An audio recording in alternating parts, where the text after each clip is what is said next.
I felt like I was a boxer who had between the surges. The surges is when I'm fighting, but between the surges, like people were like giving me water and patting sweat, like wiping my face and like giving me a snack and giving me pet talk.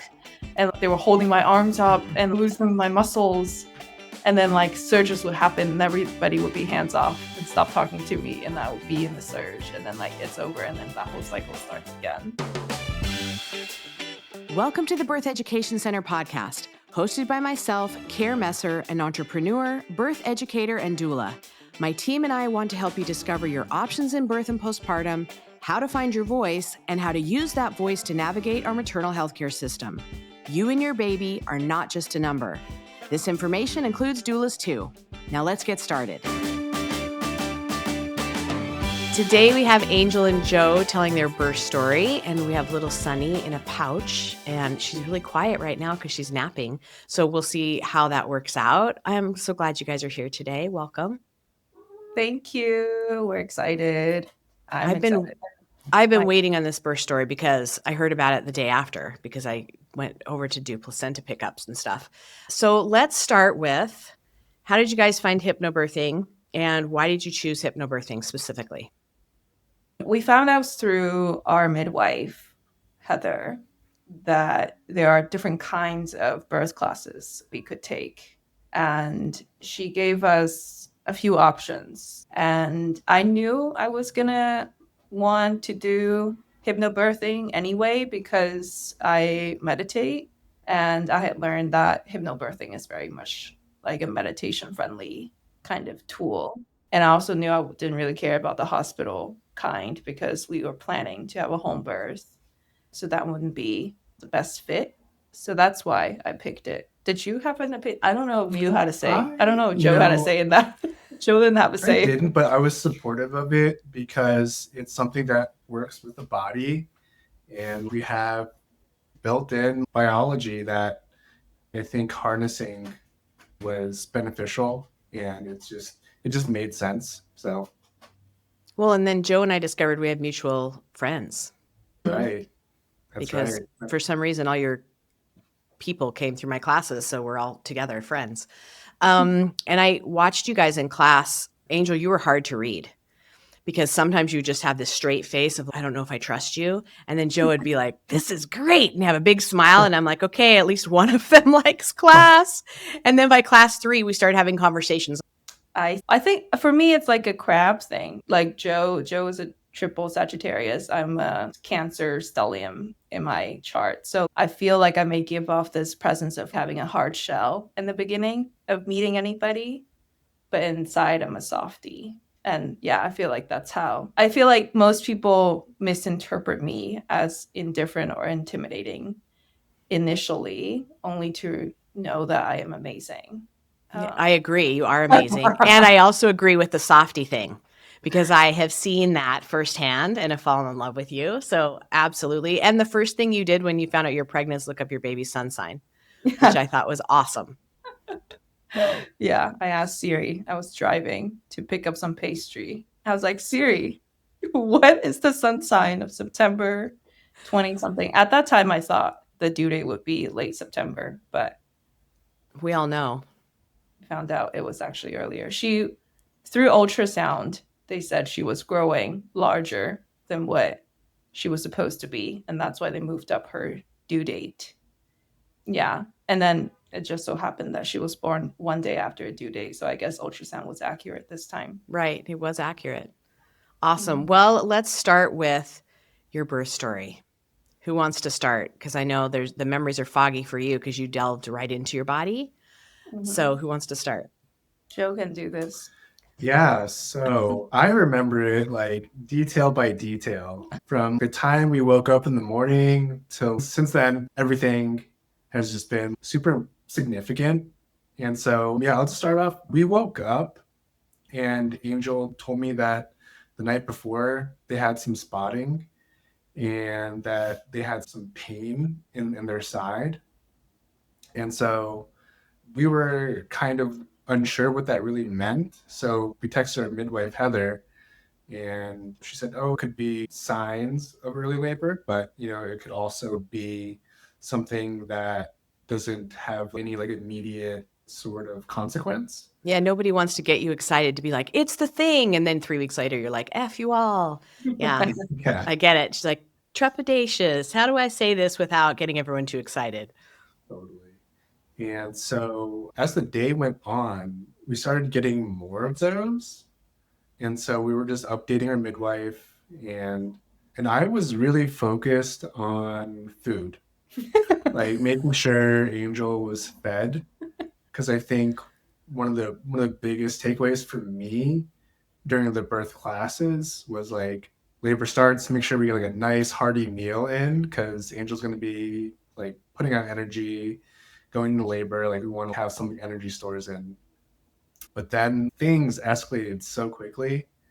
Contractions went from once an hour to once every half an hour to every 15 minutes in like in an hour and a half. Like it just went zero to 60 and then 60 to 100. Like, we're doing this thing, so everyone get ready. Well, can I add something? Mm-hmm. Because Joe was out getting grocery as he was so focused on food. And I was like, maybe I am in labor because of the bloody show. And I freaked out and called my friend who was all the way in Amsterdam. And I just wanted to talk to a friend. And turned out at that moment, she was hanging out with a friend who was a midwife. And What are the so, odds? I know, right? And then I was like, I had some blood this morning, but I wasn't sure what's happening. And it was more blood than what I had familiarized myself about in terms of early labor. So I didn't even know what's going on with this pregnancy. I was just freaking out. And I even took a picture and sent it to them. They were okay with it before I sent it to them, FYI. Everybody does a picture. We do, and we send it to somebody. Is this a Yeah. mucus plug? Is this bloody show? Am I dying? Yeah, Yeah, I normal. was like all of the above. Like I was concerned about all of that. And then the midwife friend was like, "You're fine. Everything is okay. Relax. This is very normal." Like they both got on the phone with me and I was like very comforted. And I just focused on resting. I was just in bed while Joe was out and about going to 3 different grocery stores for these 5-course meals he was about That's to so Joe. Joe, that's so you. Like, meal. They said, we got to have a good meal. I'm going to do it. He was also planning for the meals for the birth team. So he was like the week before he had bought like 3 rotisserie chicken for the birth team. I was like, who was gonna eat 3 chickens? I thought it could happen. Like we might like in the next 2 days, like we might be So giving funny. birth. Oh, that's so funny. I love that Amsterdam was at the middle of the night with them. It was because it was during the morning for us. It was like late afternoon for them. And then I also called another friend who had just given birth in a free birth. And she has been super helpful in terms of just being supportive as a friend throughout pregnancy. So I also called her and she also gave me some comfort. And because she had a free birth, I was like, all right, if She can do it, I can do it. I can trust the birthing. Yeah. And you have really amazing friends because one of your shower gifts, they made you a playlist with music that they thought would help you and comfort you at your birth. And I thought that was really special. Yeah, I had a playlist of, I think, a group of 6 friends all contributed songs to it. And I asked them to give me some chill yin yoga type of music. But some of them could be like, you could pick up the speed a little bit. And then some friends put like some pretty intense music in there. We practiced to, we did a makeup class and practiced to some of the music, and it was really great. It felt very personalized, and it was like the energy was just love. It was really good. It's a good suggestion for a gift. Yeah. Yeah. And so just going back to the birth itself, contractions were happening. And so jumped into the routine that we had practiced, just making sure Angel's nice and comfy, nice massages. I actually remember Angel saying one thing that like really sticks out was that it wasn't so bad. You know, Really? I said you that? said that. You're like, well, at least I get like a break in between contractions. The contractions aren't very long. Mm-hmm. They're exactly what the course said. It was at that time it was every 15 minutes and it lasts about a minute or so. Right. And so it was very predictable. It was predictable, and that was before it got a little more intense to where they were a little more than bad.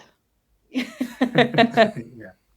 Yeah. I would say once they got to every 5 minutes, then it was like all bets are off. I Like think I was Angel is, gone. yeah. Yeah. Oh, you know what I remember, babe? He had eaten a lot of onions, raw onions for Oh, lunch Joe. in a sandwich.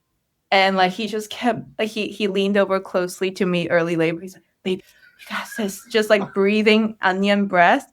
And I was like, Joe, you need to brush your teeth. You need to go brush your teeth. That's You're why like with this labor if you don't brush your teeth. I was like, Joe, leave. Go brush your teeth. Do you like that those are the details that Angel can remember about you? It's your breath. Yeah, it's special. And do you think, because you had some back labor, correct? Mm-hmm. So as it got more intense, you just completely went inward and then let Joe kind of run the show, call the midwife, call the doula, do all of that. Yeah, I wasn't involved in any of the coordination at all. Me too. And I'm like, what? And then I could tell he was like, I got to get all these instructions out to everybody. I could tell that was that kind of a text. And I'm like, okay, we're at the end. It's intense. Yeah, I was gone. I was somewhere. I don't know. It took me somewhere. And I would say it didn't feel like me, the laboring part. It felt like things were moving through this body and I was just along with the ride. And yeah, it's a very selfless experience. But it's kind of ironic in the way that I was the only one who's feeling it. And at the same time it felt like I didn't have me anymore. Because I couldn't control anything. It was just happening. So did you feel like you were kind of set outside yourself and kind of witnessing your body do this work? Like where I was was your, very much in it. you were I in was it. very much in it, but I had very little influence on it. That's how I felt like. And Yeah. did you have any visuals? Did you use any tools, or was it just a focus on the breath and let it do what it needed to do? I was more focused on the breath and focusing on I think I remember was like saying to myself between contractions that I got this because it was so tiring and so labor intensive. And like between each contraction, I'm like, all right, I got this. We can do another one. Yeah. And people would ask me questions between contractions and I could answer at that time. But during contractions, I was very much just like breathing or vocalizing. I was loud. I thought I was loud, but people said I wasn't that loud. But it felt loud. Yeah. Yeah, I remember like the 2 hours, like it was like 90 minutes, 2 hours, somewhere around that time frame where we could do the things that we practiced. And then once we got past that, we're fully in it. That's when stuff got real. That's when stuff got like super real. It was like, where's our midwife? Where's our doula? So explain to me what you were seeing or It, hearing. I guess it was probably a mixture of things because it was just the two of you and the cats at that point. yeah, just us two. It was super vulnerable. It was like, it was just us. And I think it was setting in that this is happening. But Things how are were you picking able to up. tell? I mean, just the time in between contractions went from like 20 minutes to, like Heather said, call me when they're like 10 minutes apart. And it was like between when she sent that and when it was actually happening was like 30 minutes. So it was, I just texted you. Let me just text you again because we're there. And we were using what's that app? Oh, the app, you told us to use that app, the timer. Oh, okay. Why can't I think of the name right now? Full term. Full term. Full term. Yeah, I was like sending screenshots to Heather because like it just, yeah, it just broke everything down. It was really easy to use. I remember, can I share what you said to me when I came to drop off your placenta pills? Yeah, of course. Joe said it was the most powerful and powerless experience of my life. And I thought that was like captured it. Like to witness how the feeling of the power, but also know it's, I can't do one thing about this to comfort, to do, I am witnessing it and that's it. Totally. Super, super powerless because it's Angel and it's more than Angel. It's Mother Nature. It's everything that just its life in just like the most pure essence. It was incredible. But yeah, just the feeling of powerlessness was, I think some of the vulnerability came there because I was like, what can I really do here? But also being like feeling like a super important part of the equation because I'm the only one that can give Angel like any sense of security in this process. While we worked with the whole birth team for the 6 months leading up to the actual birth, it's ultimately our journey. So yeah, powerful and powerless at the same time. Yeah. And who showed up first, doula or midwife? Doula. Yeah, that was great. Yeah, she was really helpful in terms of consistently applying pressure on my back. And that was helpful with the surges. And then Joe was doing a lot of that too. They were kind of taking turns. They were like in two shifts of people. And I remember, yeah. I was just going to say, did you know it was back labor? Or did you just think this is it? This is labor? Well, when I had a period, my period cramps were usually in the back. And so I thought my labor was probably going to be in the back. And it was exactly the same kind of like period cramps that I would have. And I didn't know that was called back labor until I described how it felt to my birth worker. And she said that, oh, you're having a back labor. Yeah. But it didn't matter to me what's called what anymore in that moment. It was I was just, okay, I'm feeling things. It's happening. Yeah. Yeah, she really took the reins because as far as I knew what to do, like we had sort of reached the limit.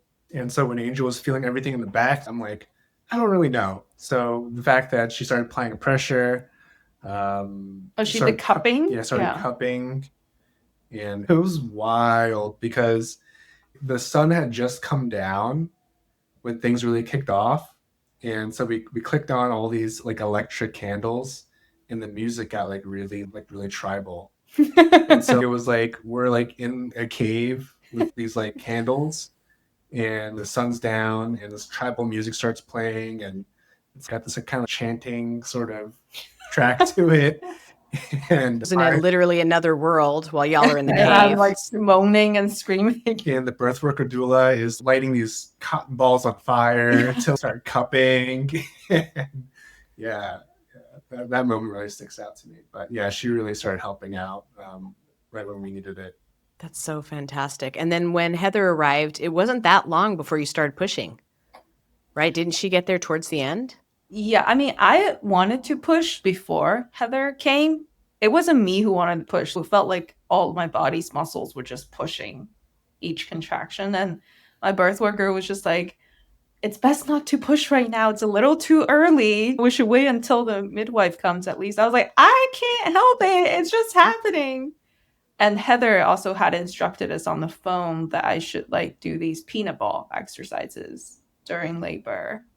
And so I was in the peanut ball positions and things really picked up with the peanut ball, I think. And like at the end, I was just like, I'm done with the peanut ball. It's too intense. Like I'm exhausted. And so. But she has some magic tricks with that peanut ball and moms deliver faster and the babies are in amazing positions. It's kind of fantastic, the trick she's got with that peanut ball. Yeah. Yeah. Cause she got here not long after I was done with the peanut ball, I think. Yeah, with her team.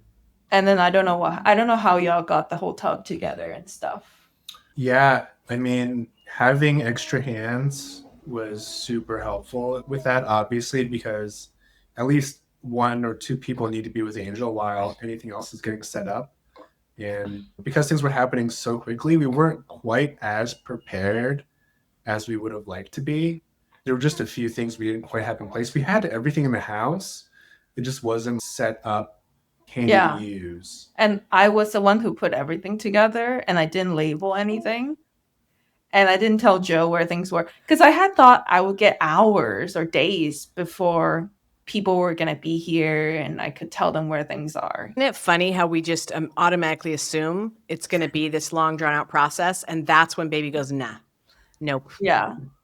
Yeah. And so I think people were like looking for things like for a while. Yeah. But they found it, so it's fine. And Angel, when you were internal doing this labor, did it feel more like a spiritual journey than a physical journey? Or was it a combination of the most intense of anything you'd ever felt? It felt like I was possessed, but not possessed by some evil spirit, but it felt like this force had like taken me over. And so maybe it's both spiritual and like visceral. It's such a visceral experience. I was very sensitive. And yeah, so maybe a few weeks before I went into labor, I got pretty sick from a 3-hour glucose test because they had me drink this whole bottle of sugar drink on an empty stomach. And I didn't know that people were going to get sick on that. And I did. And I remember feeling I was just like moving with the nausea and just like sitting with it and just like practicing being patient with the sensation and not be scared of it, and but just staying present with the discomfort. And labor felt similar but a lot more intense.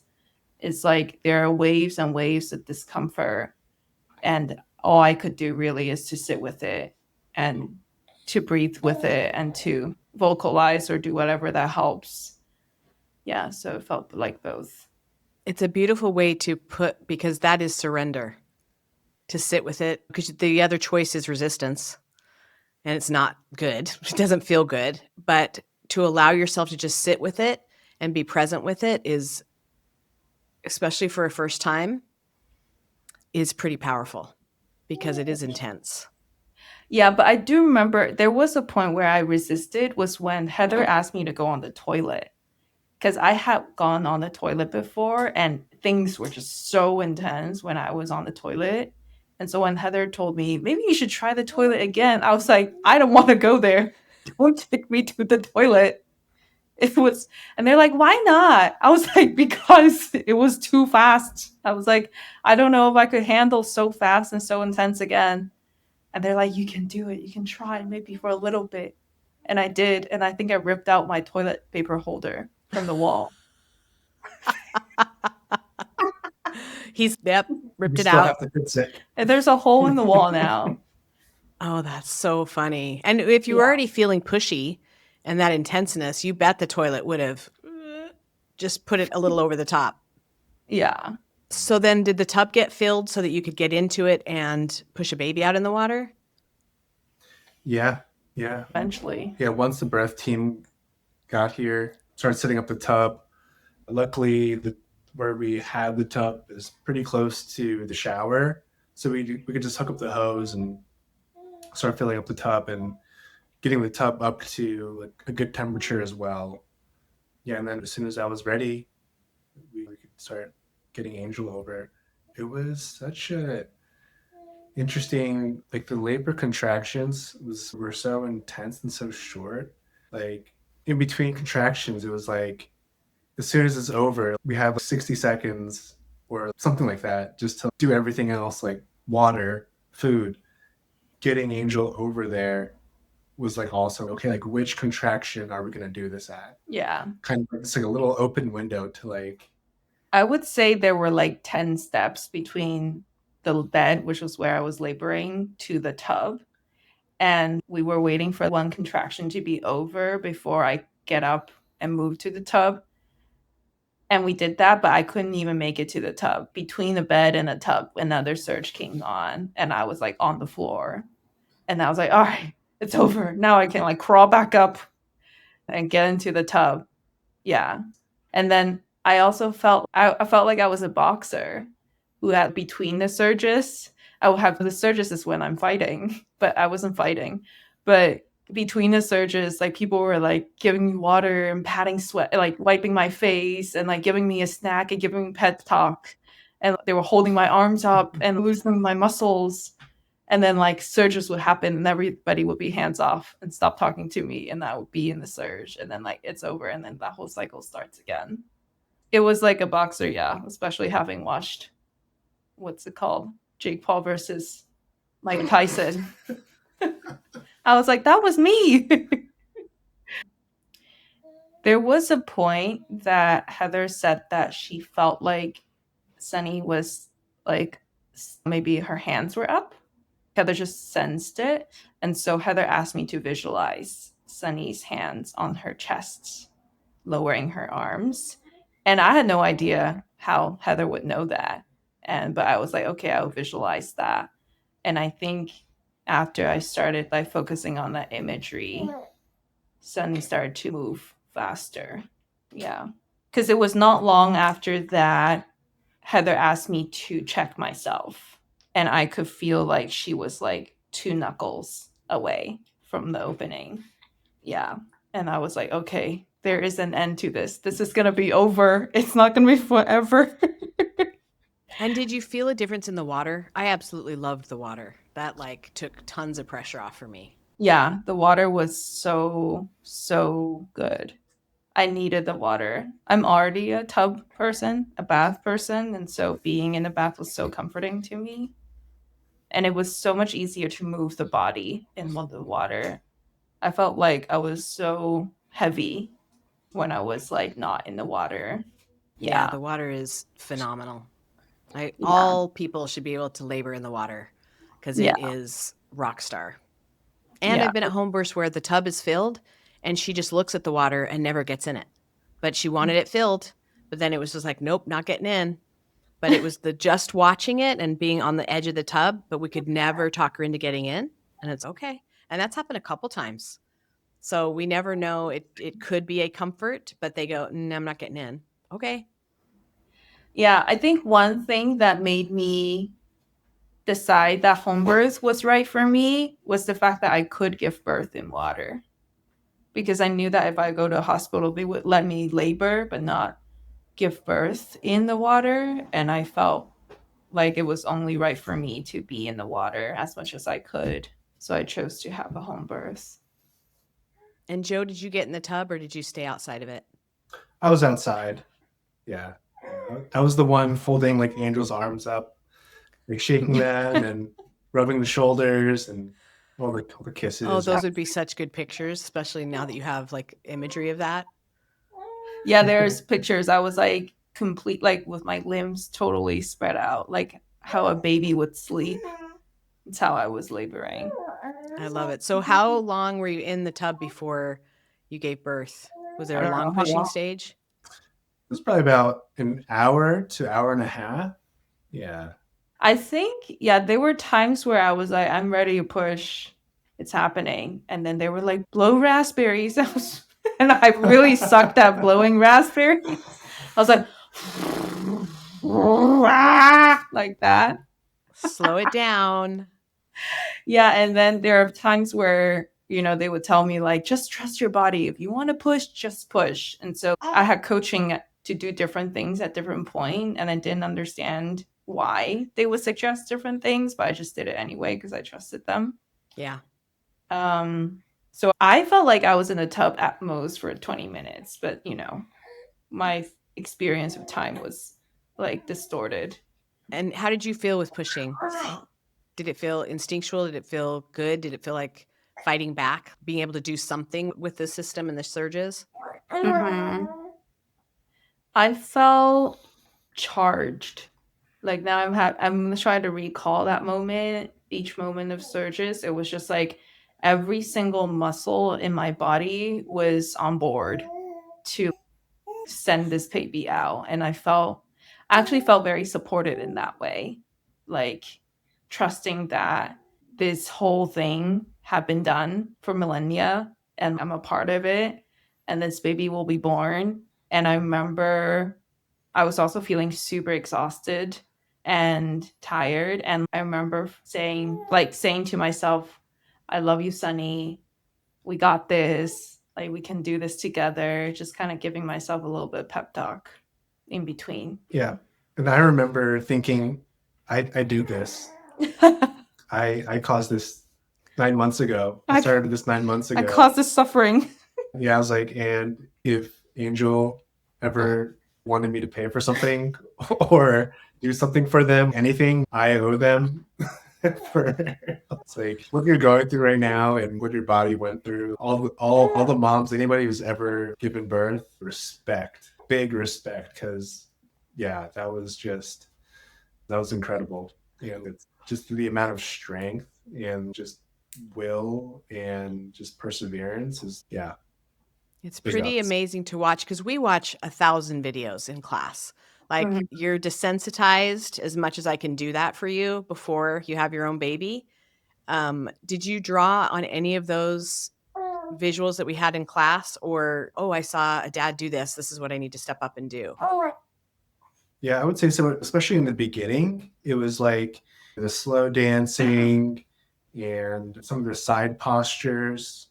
I would say I remember one birth video where it was a husband and wife and they were in a birth center, and I think it was like a 20 some hour labor, but yeah, my mind just went there, slow dancing and all that stuff.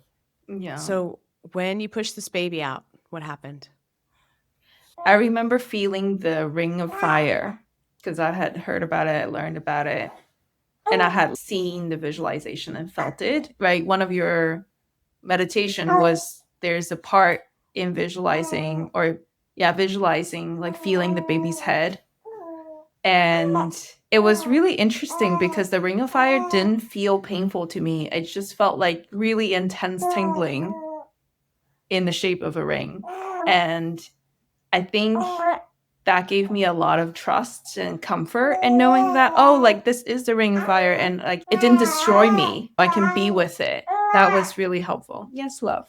She has things to say about her birth too. She does. I mean, she was a part of it. She came out. Yeah. And then that was when they told me to blow raspberries. What? To slow things down. Yeah. What did you say? She said, "I love you." She did. Oh, no. I We've don't been think teaching her I love you, so she's been mimicking us. So I was trying to blow raspberries during the Ring of Fire. I felt like I did that very poorly because the body was just like push. And I remember, I don't even know, there was a moment. Joe said that there's a moment where her head was out, but the body's still inside. But to me, I just felt like the moment between her head was out and the body was out was so short, even though in reality it wasn't like that. And I remember there's this like really big push that the body did, and she was shot out of me. And then Joe started crying. And I was like, what happened? I was like, she's finally out. I'm so tired. Isn't it amazing that what you feel after the body's out, that it's just over? Yeah, like immediately. Like the surgeons did the thing, and I was like, I'm not gonna give you contractions anymore. And then they were like, because they were saying that her cord was a little short, and so like I had to really hold on to her. And they had me move out of the tub into the bed pretty quickly because they wanted me to prepare for the placenta to be birthed. And of course, I didn't really want to move right after all of that, but I knew I had to. And everybody was helping me to do the 10 steps of walk from the tub to the bed. And while I was holding her and have to like hunch over and make sure I'm not yanking on the cord, like it was a team effort to make sure I did that 10 steps. And then they were like, in half an hour or so, you probably will feel very similar. Very similar cramping. And when you have that feeling, let us know. I'm like, I'm having that feeling right now. And then like right after I was done saying that, like the body just pushed out the placenta. It was like the most amazing feeling in the world. It felt like such a relief. And my placenta was out and that was it. And everything was done. I was like, oh, it's over. Yeah, and that came quick. There is a video we show in class, birth in a squatting position, and it's really one of the best videos to see natural expulsion of the placenta. How it just the woman stands up, it comes Yep. out, she wraps her robe on, walks away, and everybody's, but we use Pitocin. I'm like, yeah, now, but we haven't for millions of years. So it's cool to see it in real life of how it used to be done and is done in many places in the world, just not always in America. Yeah. Yeah. It felt really natural. Like it felt like the body did all the things that it's supposed to do. And I think watching those birth videos where, women from so many different cultures and so many different settings are just doing the thing. It gave me a lot of confidence that it could happen here too, you know? Yeah. And I remember just feeling like the birth, I just need to get out of my own way and the birth is going to birth, you know? And I think that was one of the biggest lessons for me in terms of birth. It's like this whole process is going to unfold and all I have to do is stop leaning into the fear and anxiety and doubt and whatever it is and just let it happen. And I remember when we did our pre-phone call before class, you said, I don't want a C-section. If there's anything that I can just check off my list, that's the one thing I don't want to manifest. I don't want to talk about it. I don't want to think about it, but I know I need a plan for it. Yeah. But we're having a home birth and that is not on the docket. And I was so scared. And did that stay with you for the rest of the pregnancy or did that just kind of leave? Did you think about it at birth time? Well, I knew that the more I was fearful of it, the more I was feeding energy into it. And so I knew that I had to confront it one day when I was ready.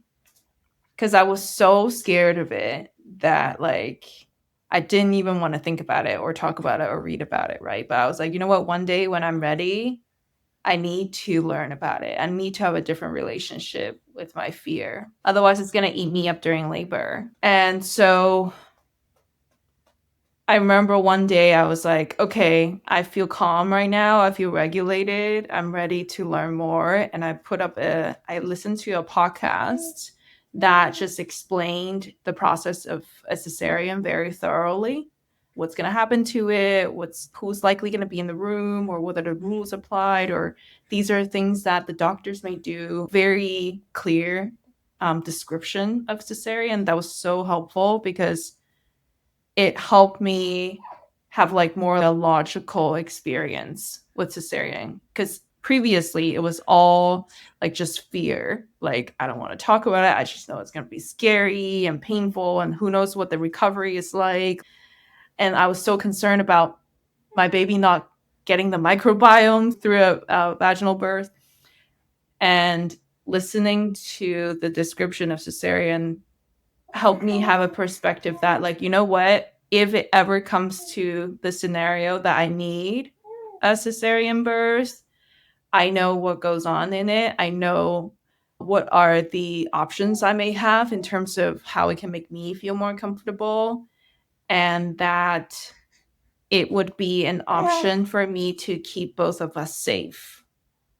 And that helped me to release that fear, is to know that I'm doing everything I can to have a safe and healthy home birth.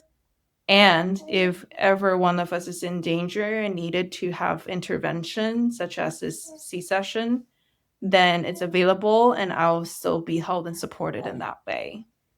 So thinking about it in that perspective helped me kind of release it. Oh, I wish we could all do that with our fears. Just be curious about it and examine each one at a time and be like, why does that feel bigger than me? What in my past life of being alive has made that so big and so scary for me when we actually hold all the power to release it or hold on to it? I actually had a dream before I found out I was pregnant, like a few weeks before, like 2 weeks before I found out I was pregnant. I had a dream that I was having a medical emergency and I was ushered into a surgery room to deliver my child through C-section. And I wasn't able to voice my needs. And people in white coat were making decisions about my body on my behalf in that moment. And I remember crying in that dream and was so heartbroken, feeling so helpless. And then I think 2-3 weeks later, I found out I was pregnant. And so I think at the core of that fear was feeling like I was helpless, feeling like I had no say in what happens to my body.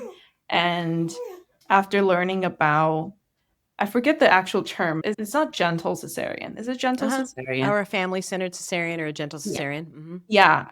After learning about gentle cesarean, I was like, oh, there are things I can request. There are people I can request. There are rights I can advocate for.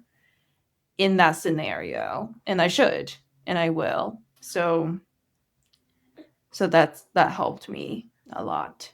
I love that you got to the bottom of the fear, because Yeah. most of the birth trauma, when you back it out from what that person experienced, it was no one listened to me. I felt unheard. I was ignored, whether it was a vaginal birth or a cesarean.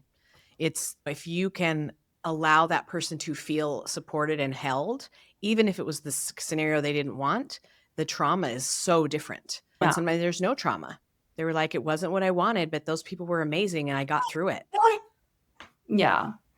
Yeah. And so I had conversations with Joe and with my birth worker about what needs to happen in that scenario. If I have to get ushered to the hospital, like I need these things happening.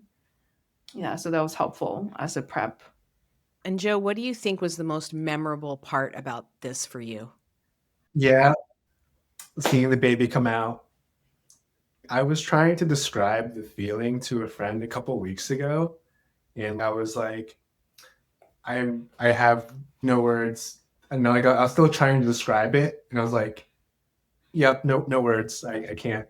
But it was like the most powerful thing, like a holy crap moment of she's here, and like this, it sounds so cliche, but like this is a miracle. And just seeing her come out in the water and like cord, it just makes my body weak. I love that you cried. We all knew you'd cry. You knew you'd cry. We knew that was on its way. He caught her. I love that too. Yeah. He caught her with the midwife, with Heather. They both caught her. Yeah. Yeah, I was like, I'm getting my hands on that baby. And those are moments you're right, you can't describe them because your heart literally explodes, and you'll never forget them because it's such a visceral experience to witness, to be a part of, to taste, to smell, to feel, with bad onion breath.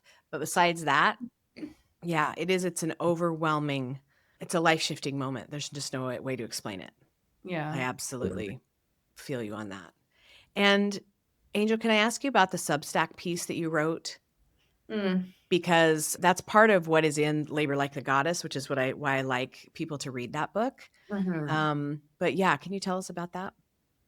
I wrote a few pieces on pregnancy. Which piece are you referring to? The grief part? The mourning. Yeah, the mourning. Yeah. Well, because this is a surprise pregnancy. We had agreed that we wanted babies, but in 3 years, not in 3 weeks. And that's what happened. That's what happened. Because I knew when I was coming, folks. Yeah, I was coming. And so the timeline was a little shocking to the both of us. And I had, up until this point, I felt like most of my focus in life was placed on like outward career-based achievements. And I had just started a PhD program that year. And so there's a lot for me to accomplish in the program. And there are plans for me to teach, to facilitate. And these are 6 months out type of plans. And finding out that I was pregnant meant that I had to postpone these plans until a while. I don't know when I'll be able to like fully dive into teaching. And it felt like a loss. It felt like a loss of not what I did, but more like who I am or who I was identifying myself with. And it felt like a shedding, and maybe not a voluntary type of shedding. And that was what was kind of heartbreaking about it. And I also felt ashamed to even have those feelings, because being pregnant is such a gift. Like being able to say we had a surprise pregnancy is also a blessing. And that the fact that I was feeling bad about it felt like a betrayal of all the mothers or wishful mothers out there. And so I felt ashamed to talk about it. And it felt like I could only cry in private about it and be sad about it in private. Like when people congratulated me, because I was so overwhelmed with the change in identity and the transformation in my life, I couldn't even receive it with excitement or joy like the people were projecting onto me. I was just kind of faking it and performing a smile when I really felt just so conflicted inside. And eventually, I remember feeling, well, also it was first trimester, so like the hormones were out of whack. I was crying over everything. And I remember one day I was like, okay, I need to stop treating my fear and grief as like in the shadows. I have to meet with it. I have to have a meeting with my grief.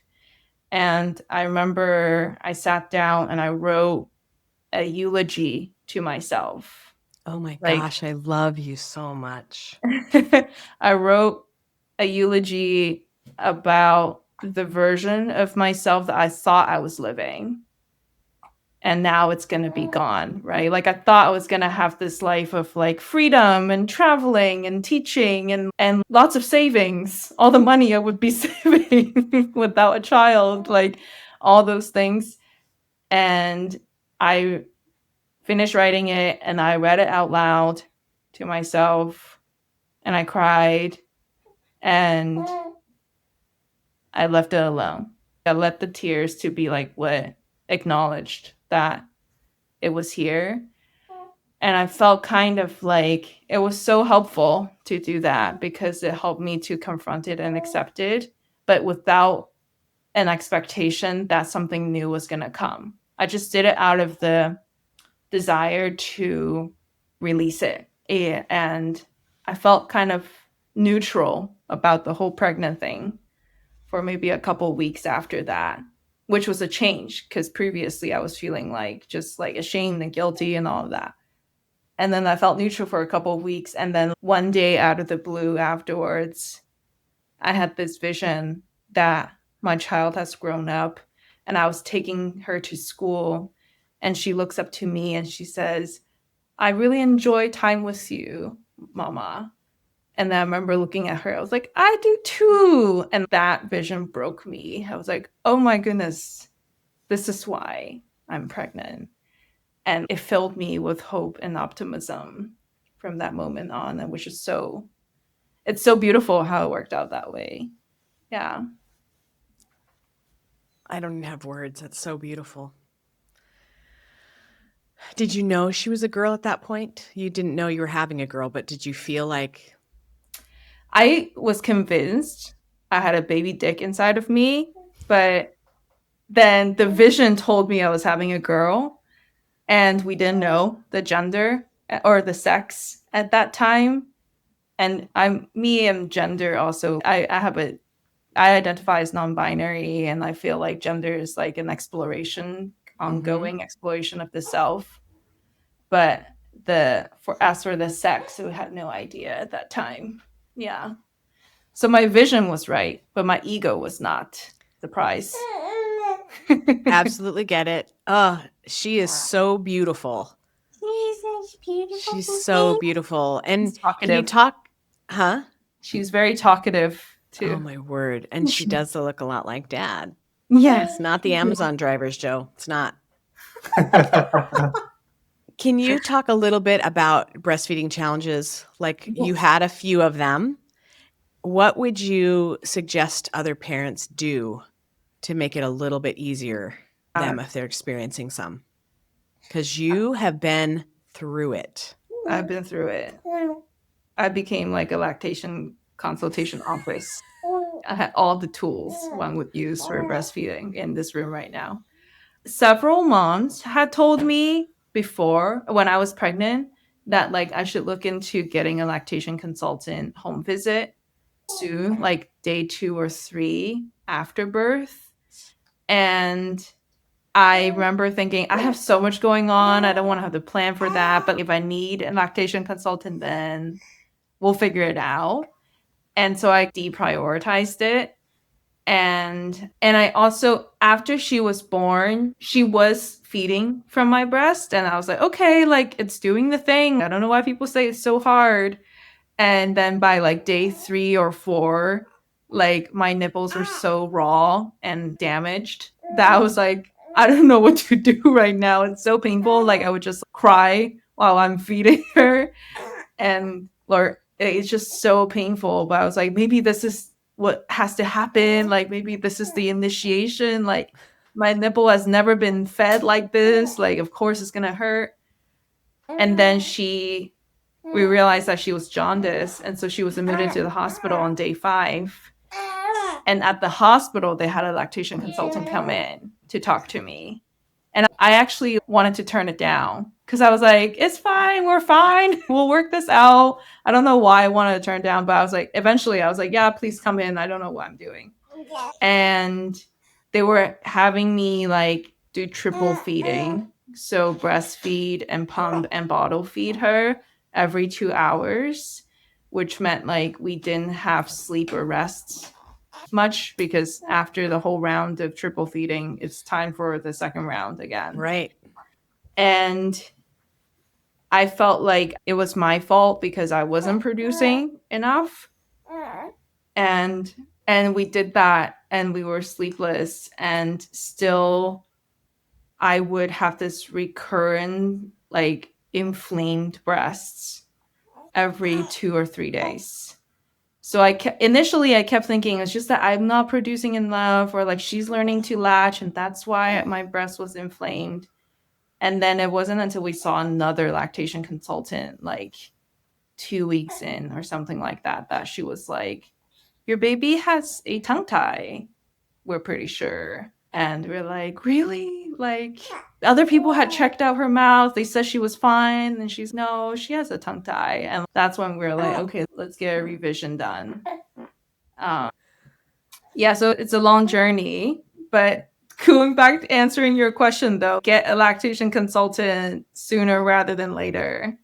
And yeah, always, yeah, like really lean into the support, because I think by like week 5 postpartum, I was about to give up. I was like, I issued an ultimatum to Joe, basically. I'm like, at what point are we going to stop trying to breastfeed? Because it's driving me crazy. I am losing my mind and I can't enjoy breastfeeding with my child. And I want to, and I can't have this to be the defining experience of feeding Sunny. Like, that sucks. And so we decided that let's go with the revision. If that changes breastfeeding, then if that doesn't do anything with breastfeeding, then we'll stop. That was the last intervention we'll try, and it worked. So thank God. Yeah, I remember you saying, I actually look forward to feeding now.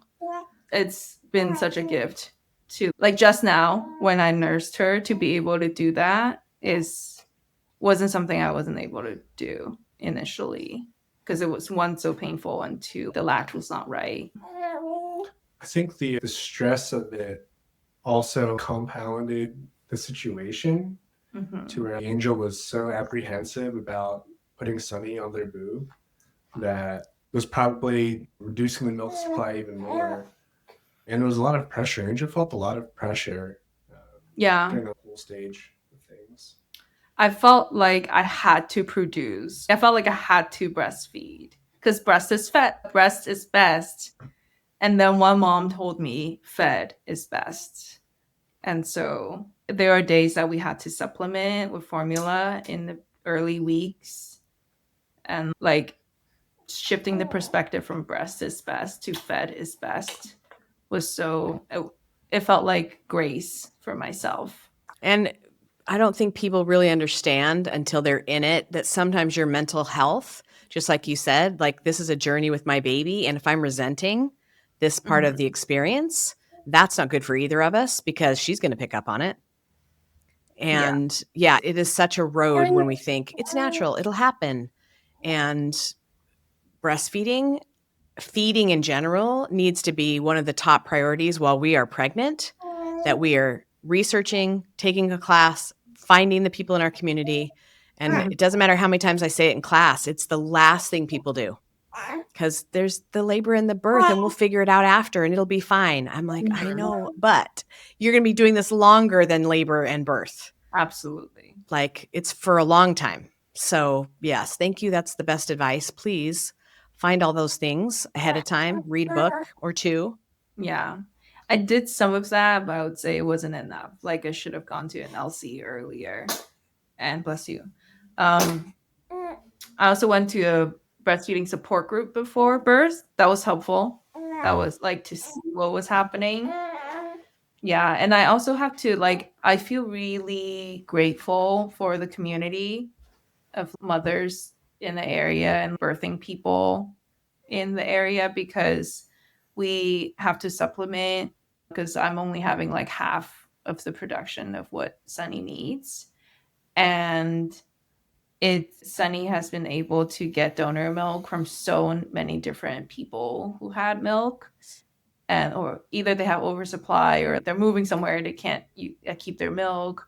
Like, it's been really such a blessing, and I feel really connected to the community, because the fact that like she literally is being raised on so many people's milk, and it's all from the kind of the graciousness of a community of people who want to help each other out on donating milk. That's been huge in terms of me feeling like I don't have to do it all. Like, I don't have to be the only one who can feed Sunny. It is such a village mentality, and we do have an amazing birth community. Yeah.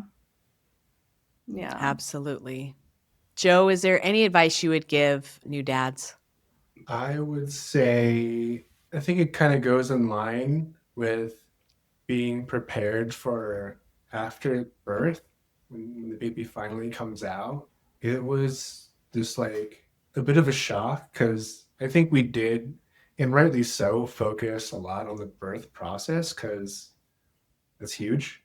But afterwards, having the support system in place, getting meals delivered, if somebody, Cleaning. if you're gonna have gifts on your birth registry, put DoorDash in there and have someone literally donate some DoorDash credits, because that saved our butts so many times. Mom is just recovering to a degree, and like taking care of everybody and like taking care of yourself is super underestimated.